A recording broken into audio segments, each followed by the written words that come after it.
if you're just now joining, thank you for being here. I realize your brains may be saying, well, it's July. Like, why are we thinking school? So thanks for being here. Hopefully you're somewhere you can be comfortable and relax and just be part of this casual conversation. I like to do this with people who have been readers in the current year, just to get some feedback about what they were seeing and their personal experience at the reading. But also, I know a lot of people aren't able to be readers or haven't had the opportunity yet to be readers. So it's sometimes nice to hear from people who have actually been doing it. Chris and I go way back. And I mean, way back, Chris, it's been several years now, hasn't it? But I'm excited that Chris can come on and do this. And he has such experience, not just working with students and as a reader on the exam, but Chris does a lot of work directly with teachers and schools too, that really gives him a perspective that's really going to be unique and really great for this kind of webinar. So thank you all again for being here. Please look, I'm going to go ahead and say this at the front. Please look out on social media and emails and other things for announcements from Perfection Learning for our webinar at the end of the month, where the chief readers will be joining us to talk about some of the data and some of the other information coming out this week, over the past 2 or 3 days, actually, related to the reading in general. And so we look forward to that. And so this is a nice precursor conversation to that. I want to go ahead and say something so that Chris doesn't have to say it, though. And that is, I know there are people who are asking questions about, why my students got this score, or I'm just going to go ahead and address the elephant in the room. People saying, well, when are they going to recalibrate the language scores? Well, Chris cannot answer that question. Neither can I. We can talk about it a little bit, what we have heard, but all of that, any of that is going to be conjecture. But I can address that a little later on if it comes up and you all want to talk about it based on my experience at College Board. But please be aware that I left there in 2019. And even though I'm still a consultant, I'm not in the know with a lot of those sorts of things. So with that, I want to go ahead, Chris, you introduce yourself, and maybe you could start off by telling, like you're at Notre Dame, but you have a desert background. like what's up? Well, yes, actually, right now, like you, I'm in a hotel room, and we're doing our summer institute here in Indianapolis. So shout out to, I saw Peg is on here, Perfection Learning rep, and so I need to say hey to her. And we go a long ways back for another literacy council. Yeah, so my background is Arizona because we are going to split our time between Indiana and Tucson. So that's why I have this. We have fallen in love with the desert because just like a lot of other things, if you ever have spent time in the desert, it is not void of beauty. There's so much texture there, and that's what I have. And apparently, and I have down here something about a score of, with England. Are you following football? Is that why you? Yeah. I mean, I'm not going to get into it right now, but I'm pretty excited that England's playing for the Euro Cup on Saturday Okay, against Spain. It'll be a just good checking. game, and that's why I have that up here. So, but we don't have to get too much into the sports. Oh, that's quite But okay. I figured it was better to see that than to see my hotel room. So. Same here too. So Chris, talk to us a little bit about the process at the Yeah. reading this year. I know there's been a lot of questions about Yes. the digital exam and things, and this is the last year of handwritten exams. Next year will be all digital. If you're just now getting that, welcome. It's not. Hello. You will struggle with it more than your kids will, but things will be okay. But can you talk to us a little bit, Chris, about how the reading has changed because of the digital exams and so on? Yeah, people will say handwriting is getting worse, um, because more students have learned to compose digitally, whether it be on their phones or just in the classroom as they're writing papers and such. Um, I believe that, and I would say like specifically to this year's exam, I think handwriting was more of an issue. Um, So my role in the reading this year was I was a table leader. I was a table leader for question 3, what we'll call operational. So that would be argument. And I know that the readers at my table struggled a lot with handwriting, um, where to the point where they were unable even to see the characters and such. And so, just to let you know that when that does happen, they go through a training that says if you can't read it, just give it to your table reader. And for some reason, I'm really good at what I like to call Monet reading, which is I can kind of figure I can pretty much read. There's only a very few that I cannot, but you can get a sense for what a student is doing. And I think that it's been a barrier for the past couple years. And I was very concerned that they were going to an all digital because the schools that I work with, some of them downstate near to Kentucky, and that's not saying anything about Kentucky, but somebody that are really off the grid, they do not have access. And so that became like a major concern for me, because when pandemic hit and we all shifted to that one question sort of thing, not everybody has access. I know this is the United States of America, but not everybody can do that, even at their local library. So on the one hand, it's going to be.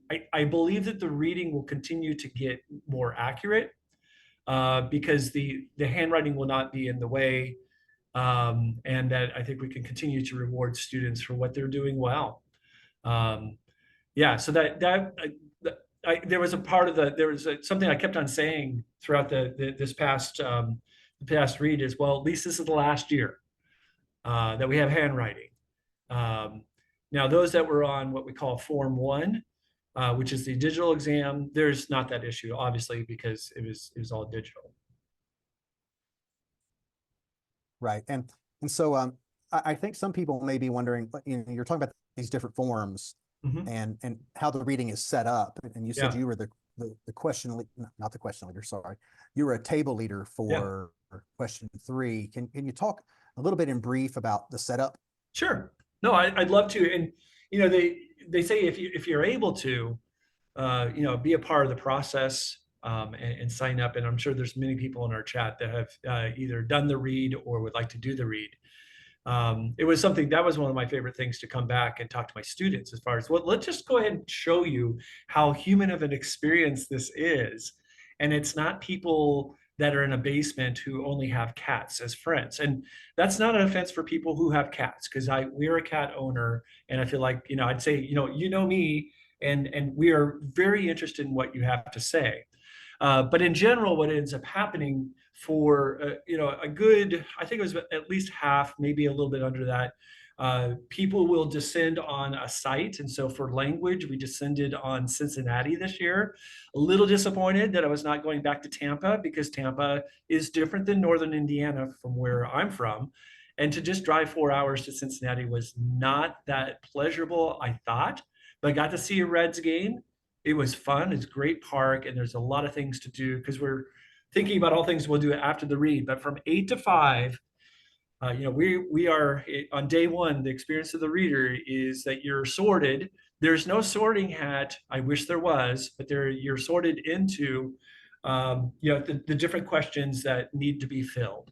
And by far the largest ones is what we call operational. And those for right now, up until this year, have been the handwritten ones. But everybody gets separated into the groups, and then you are put at tables of roughly about 8 people, with a table leader at one end, and then the rest of the folks on around these tables. And that group, that table of 8 to 9 people, they are there to work together with an experienced reader. And I'm an experienced reader because I've been reading for a while. And I think that's the reason why I got chosen, is that I've read for a while, and I've shown how I'm an accurate reader. And we worked together a lot, especially on that first couple of days, to make sure that we really understand, first of all, what the rubric is saying, and to do a thing what we call norming. And that is, as a table, we are working toward not scoring how we think that we would do this in our classrooms, but we really are focusing in on scoring by consensus. So how that ends up being in, and now that we're everything is digital, and so we are working off laptops, is that I get a chance as a table leader to go ahead and back read a lot of the people that I'm working with to just check to see how they're scoring things and to give them feedback, especially a lot of feedback on those first 2 days. It's not an easy process because we really have to yield. Seriously, we all have our things about composition, and Brandon and I, we have talked a lot about our ideas about composition theory. I had my own things as far as a classroom teacher. I hated the rhetorical question as a beginning of an intro, but the scoring guide says nothing about that. And so we're all trying together to try to figure out and to norm over the last 4 or 5 years since we've had this from 2019. What is our going to be our focus, and then we'll end up having some sample essays to facilitate that conversation along the way. You could talk about theory all you want, and I think we all have our theories of composition, but our theories are really almost inductive, right? We kind of do a little back because the people that are selecting the essays, they are trying to embody the initial, like the read of the rubric, and then what we get from sample essays, that those become our standards, and sometimes those are called benchmarks. So really the first 2 days are all about making sure that we're norming. We're not really concerned so much about speed. We're very concerned about accuracy. And again, like from my experience, like as a table leader, I'm trying to give those people as much feedback. It's not because we are doing it right or wrong. It's that we are trying to norm to all together. We are seeing things. This is what and we can go through all the numbers, but we are all trying to score. If I get a particular essay, the person next to me should be scoring it the same way. And we won't get into how all that works out, but that is really the people that are there. And this is the thing I really appreciate about this process, because I know that I don't spend much time on the social media, but what I've seen is that sometimes people have said that this process is, flawed and those sort of things. I do think that this process is about as close as we can get as humans to agreeing on here's how things are. And this is the thing about it is, if you've been through the process, I think you start to understand how all this works. It's not about me as a teacher, and it's not about taking your voice away as a teacher, but we are there for the service of the students, not ourselves. And our service to the students is to give them a fair, accurate read. And it's not about personality or other things. It's about what we see on the page and reflecting it off a rubric and the training that we've done. And then usually about after day 2, I know that all my readers are just they're off and going, and I'll do some more spot checking and have more conversations with them. And again, it's not about saying that they're doing anything wrong. It's just about being reminded about, hey, this is let's go back to the rubric. Let's use that language, and let's not be caught into like things have to be in a certain way.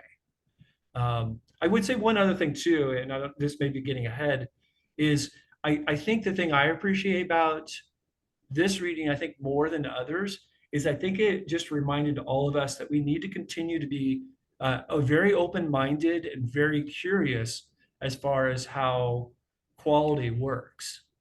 And sometimes for some people, quality is a formula and it needs to look a certain way. We're looking at a first draft, and students come up with some very clever and effective ways of doing things that we may not be used to. And I think that was one of the main things I walked away from this reading is we needed to continue to have an open mind. It did not need to have things in certain order. We need to judge it as a whole, but also according to those 3 different bands of row A, B, and C.